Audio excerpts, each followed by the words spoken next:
Have you ever had it when you have a feeling in your body when you think, I remember doing that before, kind of a somatic echo of some kind of magical work from the past?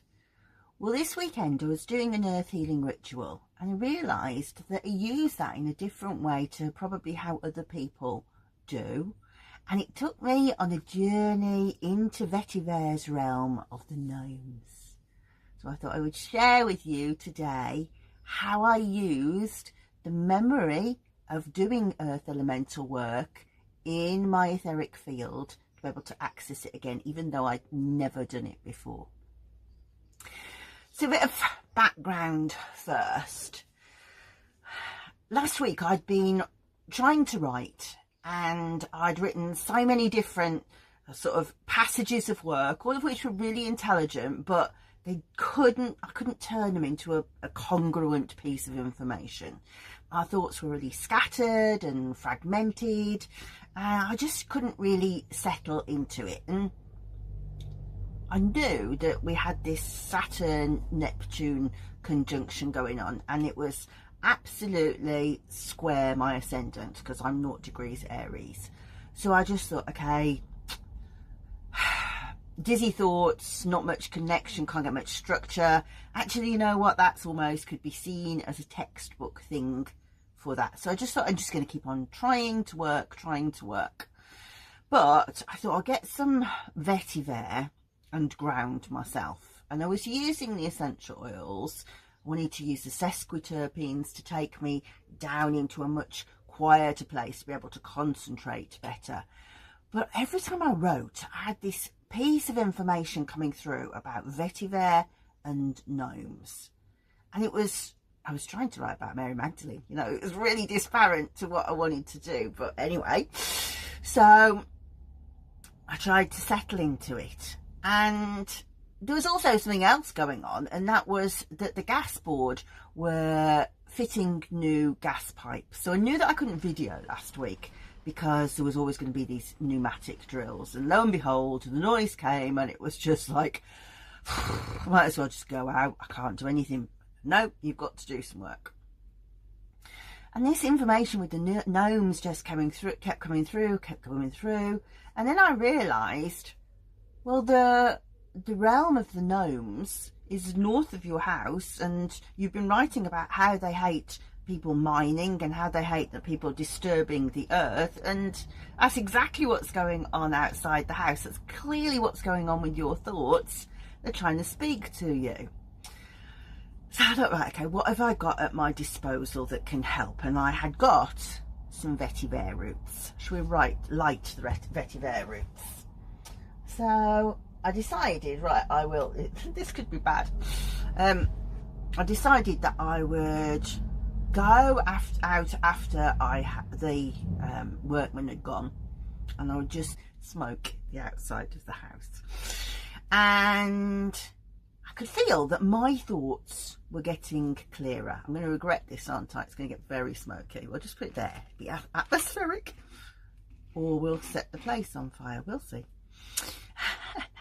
And I thought, right, okay, well, it's Friday, they're going home over the weekend. I am going to do a clearing for the gnomes using vetiver. So what I'm going to talk about over the next few minutes, I go in and out of non-ordinary reality, because first of all, I've got all of the studies that I want to know about gnomes. What is it I'm dealing with? What is it they want to know? What is it they like? Then I've got the fact that I'm actually out in the garden.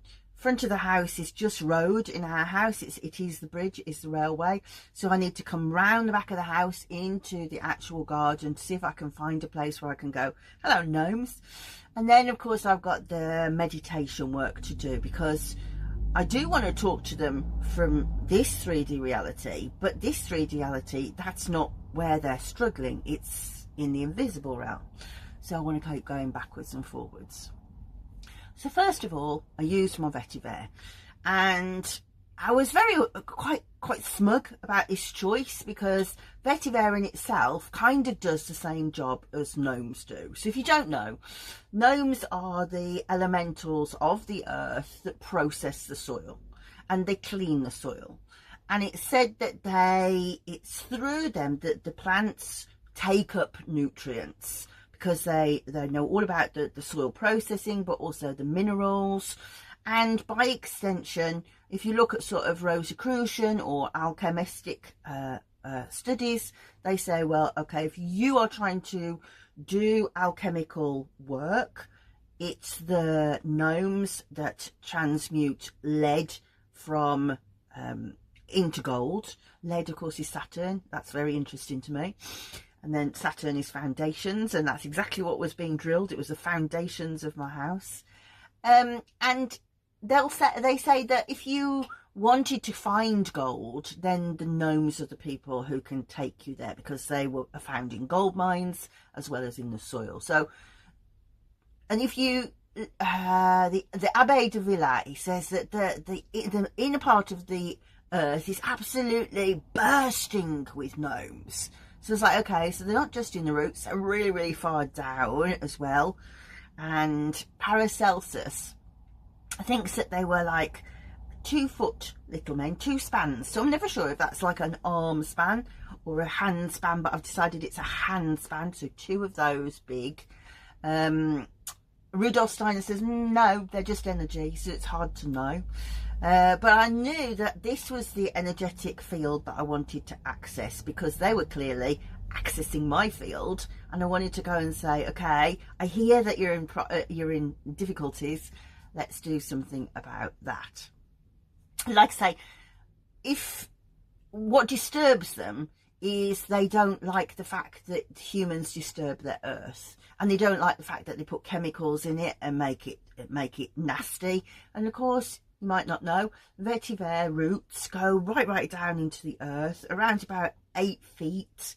The plant grows about 8 feet tall. It goes 8 feet down, not like a tree whose roots go outwards. They go right down. So so vetiver plants prevent soil erosion, also what the gnomes don't like. And they take out heavy metals out of the soil. But also the very nature of vetiver, it's very, very calming. It's very, very soothing. It's very, very slowing. And so it's a really great oil or plant to work with if you want to do kind of shamanic work, because we know that it will take your brain into alpha state and then gamma state. And within that, what we know that vetiver does is it will take us into a very bodily, soothed, soft, relaxed space, but our brain is really active and really switched on. So in terms of dealing with earth intelligences, that's exactly what you want. So I thought, right, we're going down into the earth. I think, even though I have no affinity with crystals, I feel like I probably need to be very, very slow. Vetiver is very, very slow. Yeah, I'm happy with that. So I go into the meditation. Now, I should say, first of all, I went and prepared a log, and I planted turkey tail mushrooms in it. Gotta help her. These are my plugs. I don't know if they're going to be any good. I've got to bash them all in, look. And I put the log onto the bog garden, so that it was all those nutrients, and then like there's this offering to the gnomes. And so I thought, well, what else would they like? They're going to want to know about the vetivers. They'll know about the vetivers, but they want to know that I know about the vetivers. So I really studied up on the constituents. What was it about it that was interesting for phytoremediation? So cusimol is what actually is good for putting the nutrients into plants. It's pesticide, so it will guard against pathogens on the roots. So I really want to prove to them I'm interested in the same sort of things as you. You know, I'm not just coming to observe you. I want to interact with you. And Rudolf Steiner talks about gnomes a lot. If you've gone to a Waldorf school, you'll know that they have little gnomes, little felt gnomes to interact with, because it's part of their belief system. And he says, well, when you get involved with gnomes, it's really important that you just don't go from a curiosity point of view. You want to go with the idea that they will inhabit your body and you can do good from that point of view. So I was like, yes, I'm armed with that piece of information. So I did my log. I also thought, right, another offering that they might like, in my jewellery box, I've got a little gold ring with a broken opal that I used to wear all of the time. It's not an expensive thing, but it is gold. And I fell over in the petrol station in front of everybody, smashed myself up really badly, but really bent the ring so it was unwearable, and broke the opal. And I didn't want to let go of it, but I thought, you know what? I think the gnomes would really like to have that opal and that gold back. So I've put that in the ground with the mushroom log. And I said, right, okay, so now I feel like I'm ready to go. Oh, and put some pollen and honey out for them in, as well. I've got a little ritual bowl with bees on. I should state that the honey is the bees' honey from last year. Just so nobody says, no, you shouldn't do that. You're quite right. It introduces pathogens to use other honey. So if you don't have honey, you can use sugar water. But they quite like having it back in the spring. Of course, that was brave. That is a brave thing to do, because spring day and the bees are like, oh, honey and pollen. So I knew that I was going to have to be very brave sitting there with that. So then I went and did the meditation. And to do a shamanic work, what you need to do is be able to take yourself to what's called the axis mundi. And the axis mundi can be many things. In bee medicine, I always use a tree, and I go up into a hollow tree, and I can see the beehive ahead above me, and that's where I head. So I was thinking, right, I'll go down into the earth. I don't know what tree to use. I don't know what to do. So I meditated on that first, and I went and asked the bees, how am I supposed to find these gnomes? And they'd said, well, there's two things you can do. You can either go to the graveyard at St Leonard's, which is actually not a graveyard anymore, but they've got these amazing yew trees that grow in a circle. So you could sit with your back against the yew tree, and you should be able to go down, because I go into trees, you should be able to go down into the roots. Or there is a point in the garden by the side of our beehives. And I'm thinking, oh God, I've got to sit by the beehives. There's a stump. And I was like, but there isn't a stump. It's not a stump.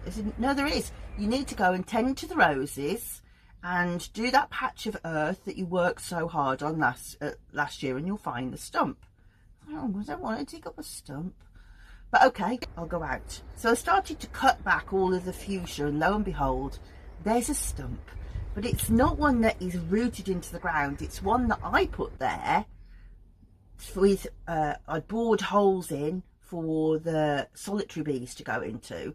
And there's the stump. And I thought, well, okay, I don't really know how this is going to help, but I did.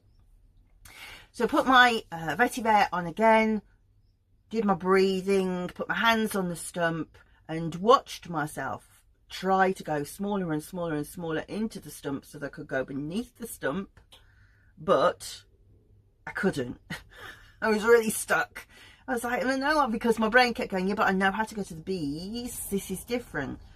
So I thought, okay, you know how to do this. It's very clear that you know how to do this, because you've got this far with the ritual, and you need to think about, well, when have I done this before? So I cast my mind back, and I was like, I haven't, but I know that I have. So right into the house, got my dowsing map out, and I was like, there is definitely something in my aura that has the receptacle of knowledge about this. I'm going to find it. So I thought, well, it's not going to be in the inner bodies, it's going to be in the outer bodies. Found it in the 6th etheric body, and not at the top, really down at the bottom, almost by the root chakra. And then there was another spot that was like right down the bottom, and I was, oh, I know what that chakra is. So this is a chakra that's 2 chakras down below your root chakra. So you've got the earth chakra, and then there's another one that is to do with polarities, really, and understanding that actually joy and sorrow are the same thing. And I was like, okay, so humans, this is clearly that your etheric body and my etheric body are the same thing. So meditated on that, went into used a symbol to say gnomes, which I won't tell you. A symbol immediately went whoosh, and I was moving so fast. And within it, I was expecting, gone in there thinking, oh, the gnomes are really slow. Oh, go. And I was like, all underneath the roots. And I was like, oh, what am I supposed to do here? What am I supposed to do here? And all I could hear was Rudolf Steiner going, I told you not to go in there without an intention. And then it's like, okay, I need to find the king, find the king. But I was moving so fast that my brain was like, so quickly. And I remembered that the king of the gnomes is called Gob. So I said, I need to sing Gob. It's like his pathetic voice came out, I need to sing Gob. And then what we would expect to see as an enormous creature was a small creature that looked like a goblin. And I was like, no, it's a gnome. No, it's a goblin. Now, since I've written down my notes and looked back, and actually it's written by Paracelsus that the people that worship Gob are called goblins. That's what I saw. And he said, well, what do you want to know? And I said, I don't know. I don't know. And he said, well, what are you going to tell me then? And I was like, oh, I don't know. Cosimo, let me tell you what, Cosimo. Okay, he said, all right. And what about, and I said, I'm Vetiverial. He said, yes, okay. And he says, I love information. I love intelligence. And he said, what else do you want? And I said, I don't know. I'm going and I'm going to come back. And he said, okay, come back. It'll be easier next time. So I don't know what you're learning from this, right? So next time, I know two things. So these are the things to tell you. The first thing is that the elementals are in the north of your house. And as I say, the north of my house was the road and the railways, couldn't do that there. The way that I got in was through a stump, but actually the way that I got in was in a piece of ground that we had spent huge amounts of time last year improving. So previously our hedge had grown very wide. There's about 4 foot. It's a Lilandii. So there was all of this stuff that's dead.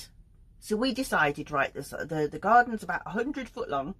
So if we cut all the way down those trees, and I use the word we loosely because I didn't do the cutting, the silent one did the cutting, but he brought back this huge piece of land, which is where we put the bees. And the bees have got a shelter, and next to the shelter is this piece of land.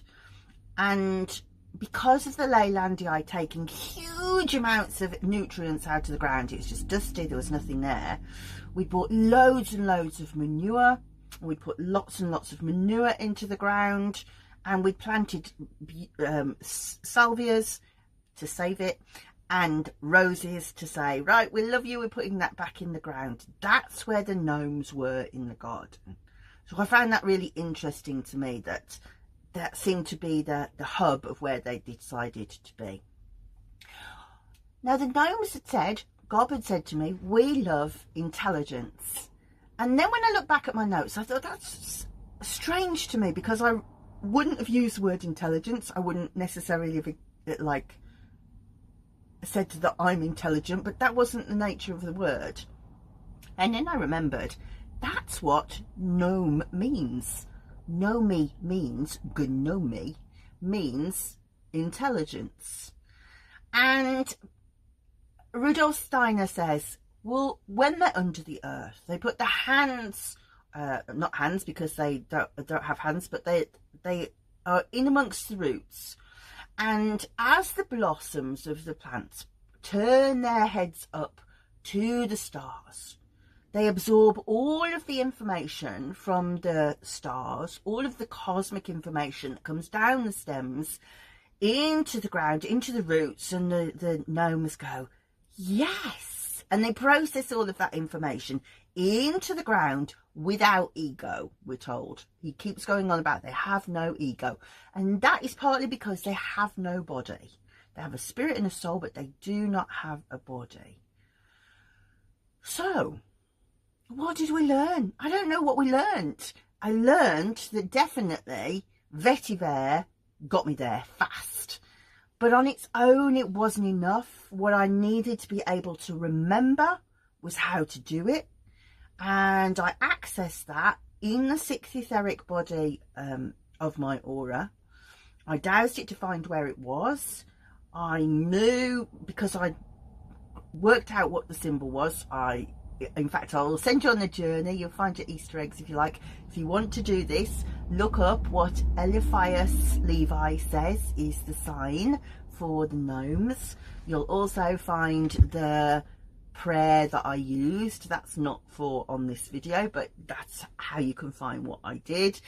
And yeah, so while I was doing it, obviously, bear in mind I was putting more manure into the earth. I went and got lots of chicken manure and dug that more in. I put my toadstools on, my mushrooms, turkey tails, because I wanted to add to the mycelium, to the intelligence.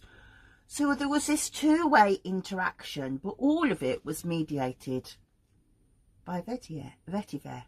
So I don't know whether you'll find that really interesting or very, very strange. My question to you is this, and by the way, if you haven't subscribed, so if you think this is a weird place and maybe you want to know more, make sure that you do subscribe. My question to you is this: if you had sat before Gob, what would you have asked him? So I know next time. Please write what you want to know from the gnomes, and hopefully by the time this video comes out, you'll be able to look at the link and see the link for my course, Luminous Garments, which is about working with the aura and etheric bodies for the physical body. So as well, looking at how we use it for to douse for health, but also all manner of different things, including, it appears, gnomes. I'll see you soon.